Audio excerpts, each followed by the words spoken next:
Hi, everyone. So as we filter into the Canada breakout session, I'm going to run through some fun tips on how we can get the most out of Zoom. Um, as Ross and many people throughout this conference have said, it's so much more gratifying to see everyone in CCL together all in the same place, but obviously that's just not a reality that can happen right now. So here's how we can have more fun on Zoom together. Please be sure to rename your Zoom video with your name, country, and if comfortable, your gender identification. Please introduce yourself in the chat, including your country, and just remember that you are all muted upon entry. So to increase nonverbal communication, we encourage you to wave, give thumbs up, do some jazz hands, and have positive expressions on your faces to enhance the experience for everyone. If you have a magic marker and paper on hand, you can make a sign with thick letters and show your appreciation for carbon pricing and good climate policy by holding up those signs. And as a reminder, the chat box will be open for questions. So please refrain from using the chat box as like a soapbox to voice your opinions. Please just use it to host constructive dialogue and ask questions. Thank you again to everyone who is joining us today for our breakout session. We're going to talk to you about Canadian climate diplomacy under HR 763. So we're going to have about an hour for this session, a little under, so we're going to try to keep the presentation quick and make sure that there's time for all of you to break out and have some dialogue amongst each other. So before we advance into the presentation, I do want to just give some notes about the picture that we've chosen for our title slide. On the left is Deputy Prime Minister Chrystia Freeland, who is the Deputy Prime Minister of Canada. It's what in the US would be considered the Vice President, but it's been almost 40 years since Canada has actually had a Deputy Prime Minister. So this is worthy of note because it just kind of shows how unprecedented the times that we're living in really are. And it's just indicative of how complex international affairs and negotiations are really becoming. So she was the minister that actually negotiated the new NAFTA trade agreement.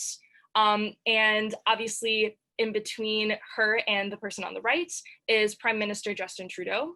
And then on the far right is the Governor General, Julie Payette. And one fun note about her is that she was actually a former NASA astronaut. So I'm gonna introduce myself since I realize I've not done that yet. So my name's Jess Wilber. I've been with Citizens Climate Lobby for about 2 years, and I work as the Great Lakes Regional Fellow in the US, where I support student leaders across my region and conduct higher ed outreach. And I'm currently working as Cathy's intern for the rest of the year. So yeah, and I live on the traditional and unceded territories of the Council of Three Fires in the Chicagoland area. Wonderful introduction, Jess. Can you hear me okay? Wonderful. Okay, so my name is Cathy Orlando, and I work as the International Outreach Manager at Citizens Climate Lobby. And I'm happy you're here today. We all get to use our imaginations and imagine that we are all Canadian, and we're going to advise the Secretary of State for the United States of what we would like Canada and the United States to do under a HR 63, whatever that number is, that gets enacted. And I am coming to you from Sudbury, Ontario, Canada, the traditional and unceded territories of the Atikameksheng and Wanapitei First Nations. Thank you for being here today. And my name is Marlo. I'm from Vancouver, BC, or the traditional and unceded territories of the Coast Salish peoples. And I'll be your tech support for today, and I'll also help facilitate the conversation around the poll that we'll have later. Thank you for being here. So our agenda for this session is basically going to start with a poll question where we're going to ask you your initial thoughts about approaches to Canadian diplomacy under HR 763. It's okay if you don't really have a good answer yet, and if you're not sure which of the answers you'd like to choose, we're hoping that throughout the course of learning each of the objectives that we plan to go over, having a breakout session, and then regrouping for larger group dialogue, you'll be able to have a more well-formed, well-educated answer by the end when we revisit that poll question. So here's our initial poll. As the climate diplomat for Canada, which of the 5 climate diplomacy strategies do you prefer to pursue with the United States? So the options are: work with the United States within the UNFCCC to ensure all climate projects respect the rights of Indigenous people, ask the United States to join the Carbon Pricing Leadership Coalition, apply directly to the World Trade Organization for border carbon adjustments between the United States and Canada, begin discussions with the US and Mexico to revise the new NAFTA to include carbon pricing and other mitigation measures, and engage with the United States after it has enhanced and submitted its nationally determined contributions, NDCs, which are basically a country's commitment to the United Nations. So the poll should be open now for you guys to choose your answers. Well, it seems like engaging with the United States after it has enhanced and submitted its nationally determined contributions seems to be the most popular answer, which is completely understandable because coming from the US, I know that I wouldn't want to work with my government if it hadn't even made an initial commitment to working on climate policy to begin with. All right, great.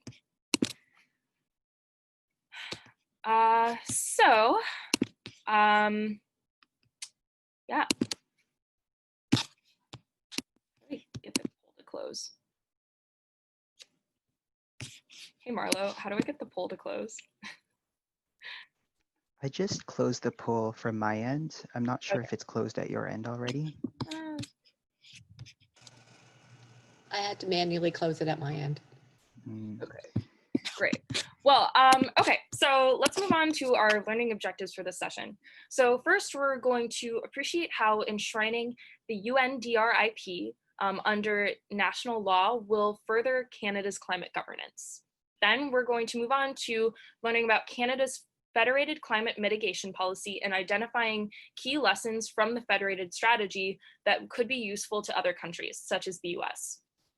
Finally, we're going to identify which international bodies can help further Canada's climate mitigation policies and how that benefits the USA and the rest of the world.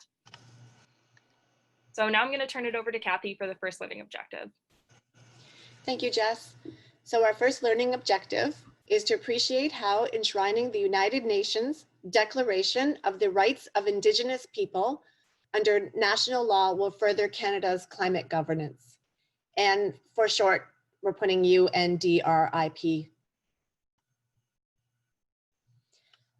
For the record, we at Citizens Climate Lobby Canada acknowledge that enshrining the United Nations Declarations of the Rights of Indigenous People under national law is part of our reconciliation process. And it will also protect the air, water, land, and climate we all depend upon. We are grateful for the exceptional work done by land defenders, protecting the lands from exploitation by fossil fuel companies. This last 3 weeks have been a lot for many of us to process. The article on your right is from 2015. It's a Maclean's article, and it shows by every measure that Canada's treatment of Indigenous people parallels and in many cases is often worse than what happens, not to compare, but we have a race issue here in Canada, something that we need to face up to. And there's that article on the right there that you can refer to understand more. But we want to acknowledge that Indigenous people play a really important role in environmental management. And when I was at the IPCC in 2017, as well as at the United Nations Conference of the Parties this year, a lot of really good intentions from governments, including my own, was to make sure that Indigenous voices are heard and listened to much more so in these international bodies was made, because they are really important in environmental management. Now, Canada has a Constitution Act from 1982 when we patriated our Constitution and it was no longer the British North America Act. And First Nations rights are enshrined under Section 35 of that Constitution Act. But if you listen carefully to what Indigenous scholars and legal scholars are telling us, they are enshrined in generalized and abstract ways. And what results is Indigenous people in our country can only exercise their constitutionally protected rights in the court system. And that's very expensive. Litigation is very costly, and it's very challenging to assemble evidence that the courts will hear.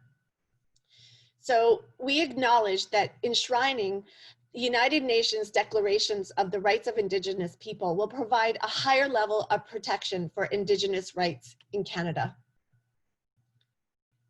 And specifically, what interests us the most is Article 25 under the United Nations Declaration of the Rights of Indigenous People.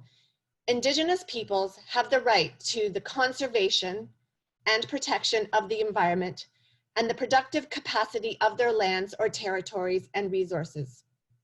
Further, Article 25 states, Indigenous people have the right to maintain and strengthen their distinctive spiritual relationship with their traditionally owned or otherwise occupied and used lands, territories, waters, coastal seas, and other resources to uphold their responsibility to future generations in this regard. So, for example, here in Ontario, my daughter is one of the plaintiffs in the case against the premier of our province, Doug Ford, and they are suing the Ford government here in Ontario for cutting back on Ontario's greenhouse gas commitments. And one of the Ontario government has struck back as they can. And one of the things that they've said in the action is that these youth are not allowed to act on future generations' behalf. And so it'll be just another layer of protection that we would have in our country if the United Nations Declaration of the Rights of Indigenous People, we would perhaps finally under Western law have more recognition of our responsibility to future generations. And I'm very grateful for the work of Indigenous people. So that is my section, and I'll see you in a few minutes. It's all yours, Jess. Great.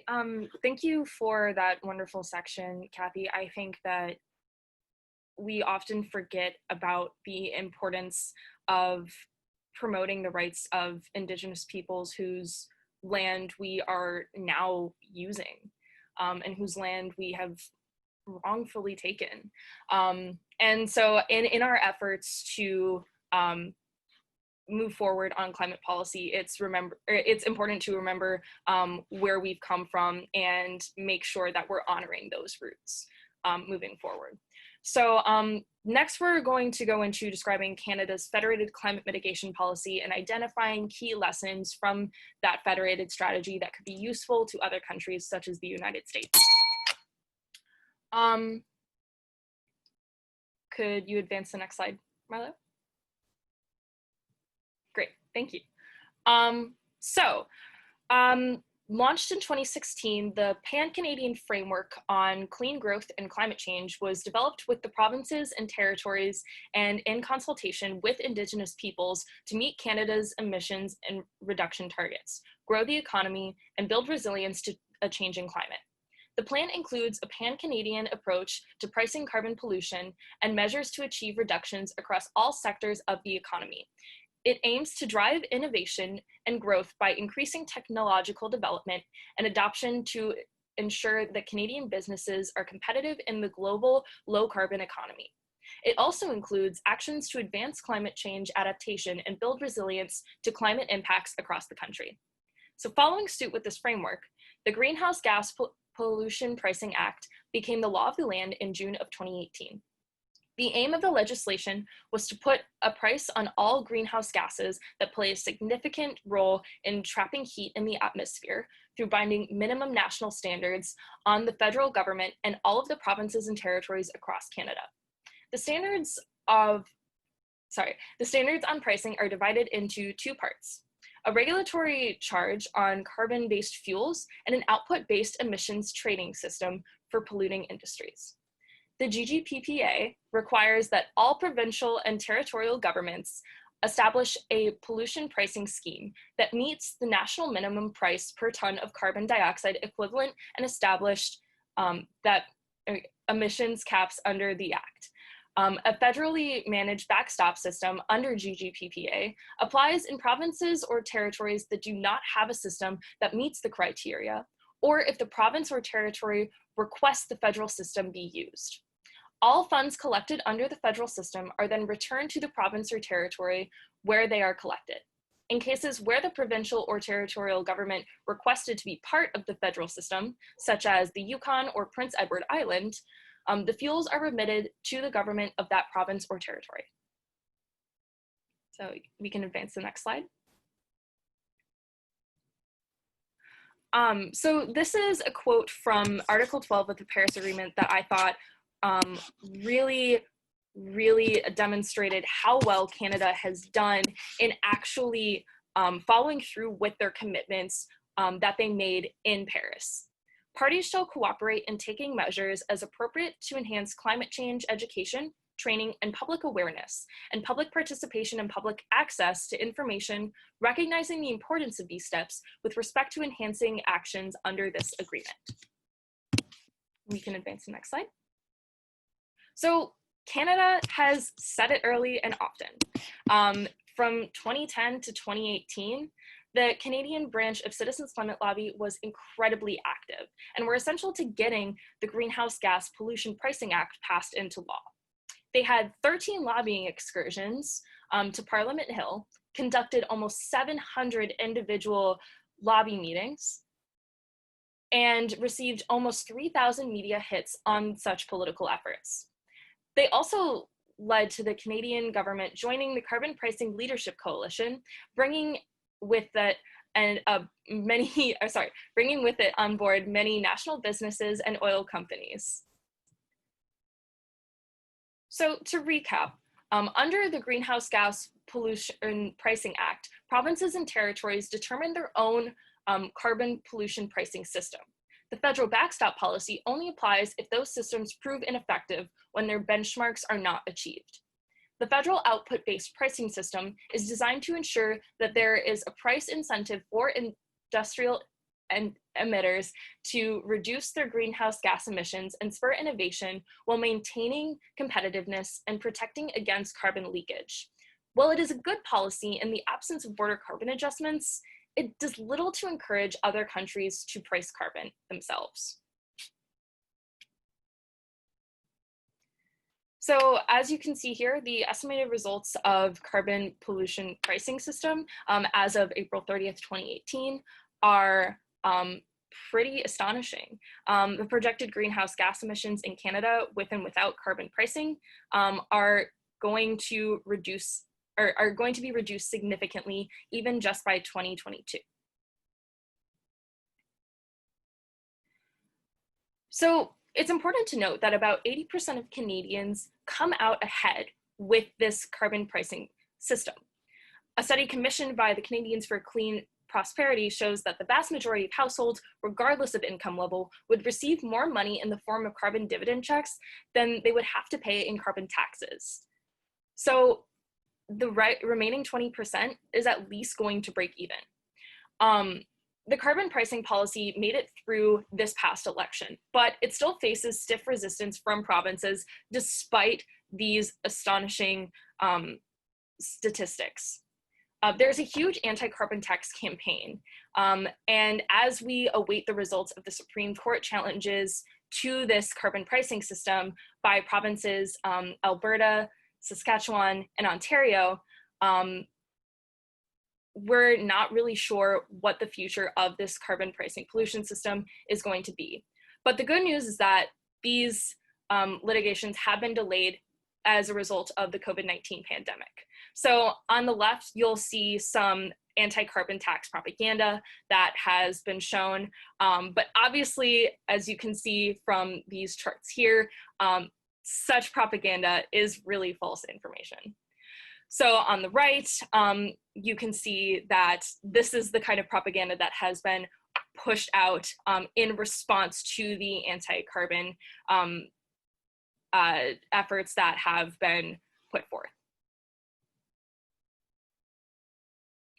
So now I'm curious to hear from you guys. What do you think the world can learn from Canada's federated carbon pricing policy? Based on what you just heard, depending on whether or not it was new information or not, I'm curious to hear what your thoughts are and what you think other countries like the USA can learn from Canada's experiences with carbon pricing.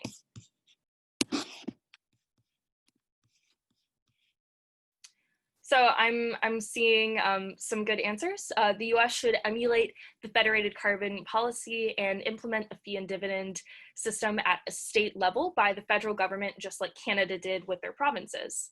Also, they should take note on Canada's leadership. And they should also learn how to get a message of truth across if charts can be biased. Interesting.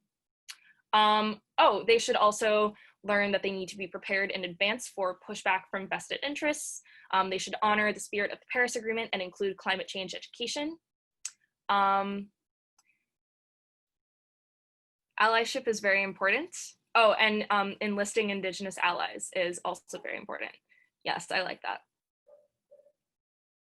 All right, well, great. Marlo, if you want to advance to the next slide, we have some more ideas of some things that the US and other countries can take away from Canada's experiences with carbon pricing. So the importance of consulting all stakeholders, including Indigenous tribes, is essential to ensuring that you have a policy that's actually going to last through political cycles. There also need to be multiple carbon pricing policies that can coexist, meaning a federal policy that is enacted on a state-by-state basis, or a federal policy that is enacted on a province-by-province basis. The carbon fee and dividend needs to be able to survive an election, so it can't just have the support of one specific demographic or one specific political party. An output-based carbon pricing system can help industries that are heavy polluters and that are going to be really resilient to the idea, or sorry, really resistant, not resilient, to the idea of a carbon pricing system. Also, it's hard work defending carbon pricing from all the lies. So being prepared for the pushback that you're going to get from different demographics that are not going to be open to carbon pricing is something that you have to be concerned about right off the bat. And then finally, other than providing a good example, it does little to encourage countries to price carbon. So as powerful as the Canadian example is, we're seeing that it still hasn't generated much response from other countries. So while that's a little disheartening, I hope that Cathy's next section here will be able to show you that there is some hope in other countries jumping on the carbon pricing bandwagon very soon. That was wonderful, Jess. You're almost an honorary Canadian now. That was great. So nice to hear someone else from outside my country like explain it. So there was a couple of questions in the chat. I think there's a time enough for me to answer really quickly. Yes, Canada's carbon pricing policy has been passed. It was passed in June 2018 and it went into effect on April Fool's Day. Sorry, it felt like a bit of a joke, on April 1st, 2019. And we actually started receiving our dividend checks before we actually paid the carbon price, which was a really good idea. And I think that's how your policy works. And I think there was one other question. Okay. And how does Canada's example help EITE industries? What was it again? How does Canada's example, so for example, yes. like the portion of the output-based carbon pricing system, help EITE industries? Yes, the output-based carbon pricing policy does send a market signal, and it will make our domestic industries that are highly polluting more competitive because it's pushing them in the right direction. So they do actually reduce emissions, and it will get them doing the right thing. So it is good. The only problem with outpaced carbon pricing, well, the price is too low, and the other one is it doesn't encourage other countries to price carbon pollution. But it does work though. So those are great questions, and yeah, answers. Two more real quick that I think are important. What were the benefits of the added complexity of province by province implementation? We're a confederation, and every single major policy that has ever been enacted in Canada that required huge amounts of tax reform always started out at the provincial and territory level. And I'm thinking of two. So by every, I mean two. I mean our Health Act, which began in 1949 in Saskatchewan. And eventually we were all covered by universal health care by the early 1970s. But it took 25 years for that to get ironed out. I hope we'll do this a little bit faster in Canada. With carbon pricing, and we began in 2008 with carbon pricing. So we're on a good trajectory. And Canada was the last country in the world to enact, of the G8 countries, if you would look at it that way, but we weren't in the G8 back then. We were the last country to enact income taxes, and we didn't do it until World War II, and it was only supposed to be temporary, and it wasn't, obviously. We all pay income taxes. And again, that took 40 years to iron out between the provinces and the territories. So we act like almost like brothers and sisters in a confederation and try really hard to listen to each other. We're geographically, demographically diverse country, and really need to respond to the needs of the people in each of our provinces and territories. And I think that's a microcosm for the world. Yeah, definitely. And then one final question, could you give an example of the amount of dividend that you would receive in a check? Okay, so we can go back up to the slide. So sorry, it's a little bit blurry, but if you lived in the province of Ontario, you could, family, we all got $517 this year. Mm-hmm. And just a reminder, everyone, these slides will be available on CCL Community afterwards, so you can go back and you can look more into the details of these various provinces. Yeah, so how are we doing for time? We've got about half an hour left, so okay. I think we want to try to move on to the next section. Yeah, I'd love to answer all your questions, great questions. So now I'd like to look at the different international bodies that we can lean on to move forward together. So the United Nations Framework Convention on Climate Change, the G7, G20, we'll treat that all as one, the World Bank Carbon Pricing Leadership Coalition, the World Trade Organization, or maybe the new NAFTA. So Joe Robertson, the director of the International Division, has been going to the UNFCCC since 2015 in Paris, and really important things happen there. And when I joined in 2017, Canada was just about to become the president of the G7. So we began working within the civil society groups and learning how to maneuver behind the scenes, working with our governments and the civil society groups that feed up information to our governments through the G7 and the G20. So we're embedded in these three processes. They're important because they allow civil society, which acts almost as a proxy for the grassroots. So the grassroots feed up to us, civil society, and then we do our best to feed up to the governments at these different institutions, because the governments at the end of the day cannot move forward unless the grassroots support them. So they're a really important conduit for moving up information. But it's hard to get stuff done. They're cumbersome. So they're valuable in that they give us this opportunity to communicate, but they can be derailed. And I'm not going to say much more. I think okay, I'm glad you're laughing. Okay. So here's some good things that have come out of it. You know, 25 years of doing UN negotiations. Did you know that 96 countries have carbon pricing in their commitments to the United Nations? And every year when we go to those conference of the parties, we're they're talking, they're dialoguing, they're learning from each other. And same through the G7 and the G20. This is where the dialogue happens, because we are, whether we like it or not, a global economy to some extent. And we need to work together to make sure things don't collapse on us. And we need to rethink it, but I'm not going to go into that. So that's that. So I'd like to look at the World Bank and the Carbon Pricing Leadership Coalition. We do have a history there. In 2011, the Canadian arm of Citizens Climate Lobby was charged with going to the World Bank because they were having a hard time getting into the United States division. So we went to the Canadian division, and they gave us the education of a lifetime.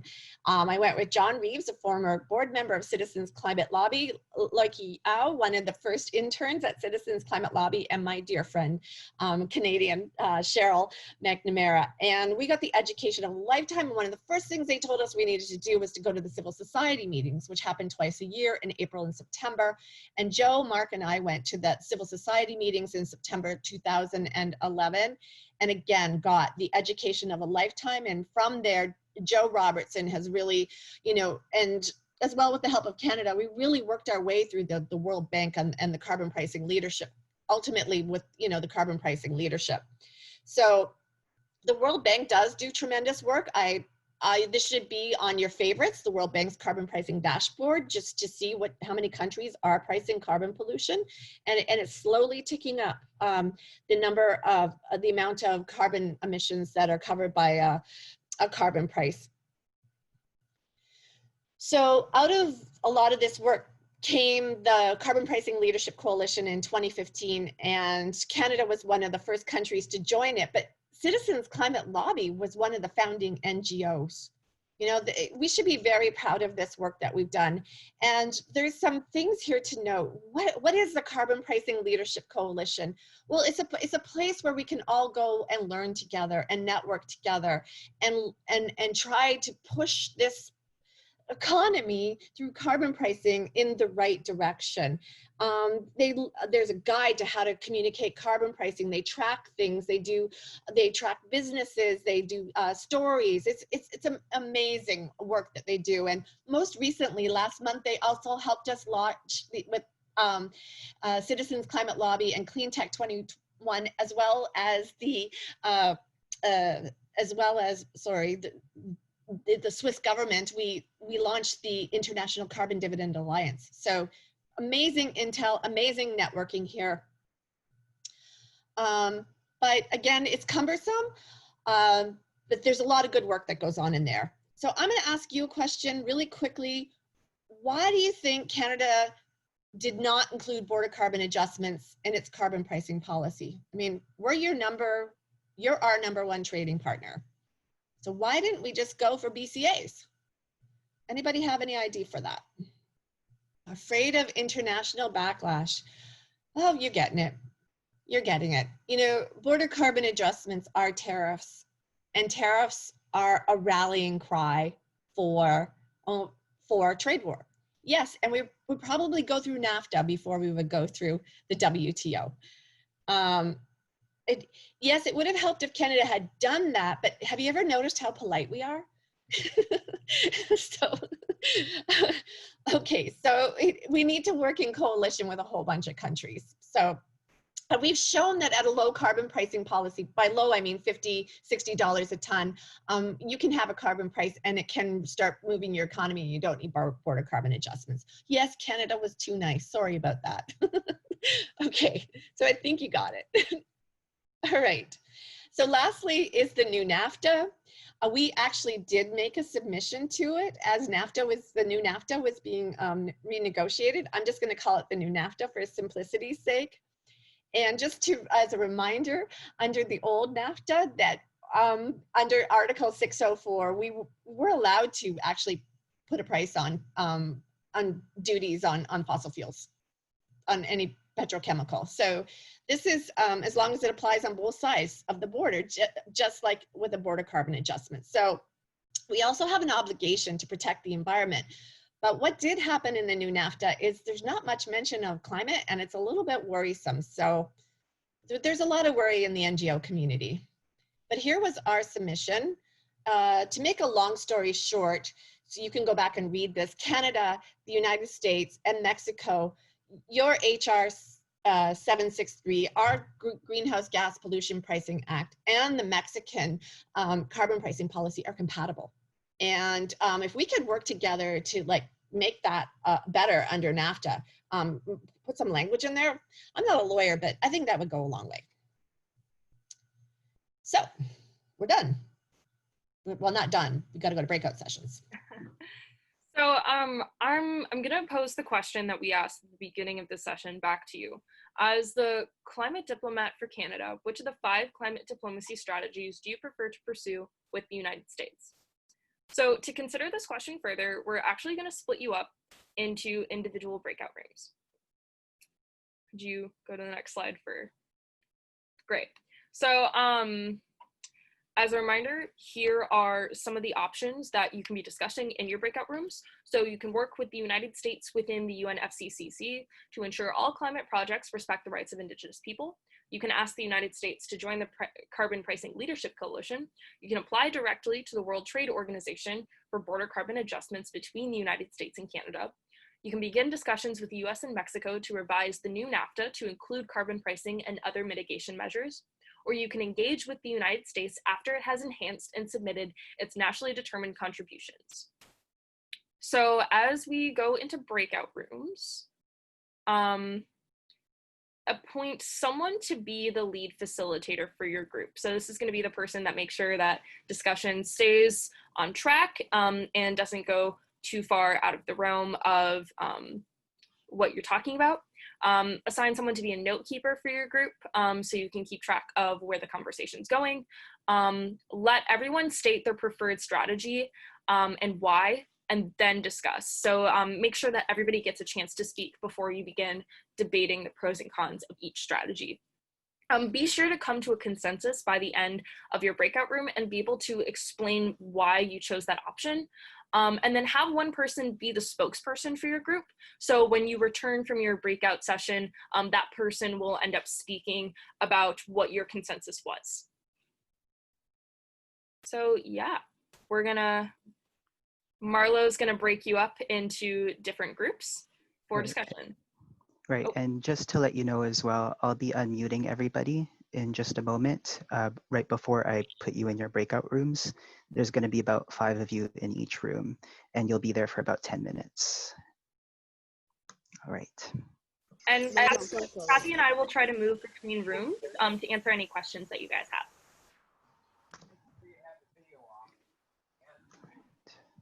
Yeah, but do you want to take a role in this? We'll be around to answer questions. Yeah. And once you get moved to your breakout, well, I'm going to breakout room number 4 to start, but hopefully I'll be able to get out of there. Okay, Marlo. I guess I'm a co-host. I think I can.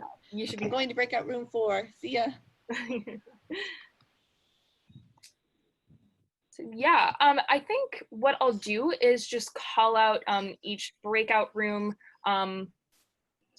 starting at 1 and then ending at 5.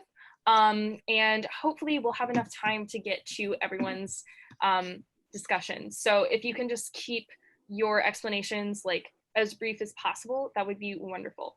So yeah, let's start with breakout room 1. Okay, I think that's me, right? I'm Chris. I live just north of Seattle, Washington, and discussion we had was, well, a feeling that it's difficult to commit to these. Sorry, could we go back to the list, because I'm not going to be able to speak to the there we go, thank you. Just to talk about the ones that we didn't like, the ones that we did like. The feeling was WTO is out, wouldn't want to go there. The first 2 were interesting possibilities there, and the last one was interesting. But I think the one we felt most comfortable with was NAFTA. That you know, getting our own house in order, looking at a trade agreement that is generally bipartisan, that could bring both sides to the table. So that was the feeling that we had. Great, thank you for sharing. Breakout room 2. Okay, well, if we're having trouble remembering which room we were in, which completely understandable, Could all of the spokespeople just unmute themselves? Here's Ken from Breakout 3. Okay. Yeah, go ahead. So yes, so we had a nice discussion. We kind of started all, we kind of had all of them. We then settled down to pretty much between NAFTA and the World Trade Organization and the Pricing Leadership Council. And what wound up appealing to us is the notion that with NAFTA, we could conceivably do Canada, the US, and Mexico and kind of get a North American agreement that we could perhaps leverage to bring more people in. Great. Thank you. Someone else want to share?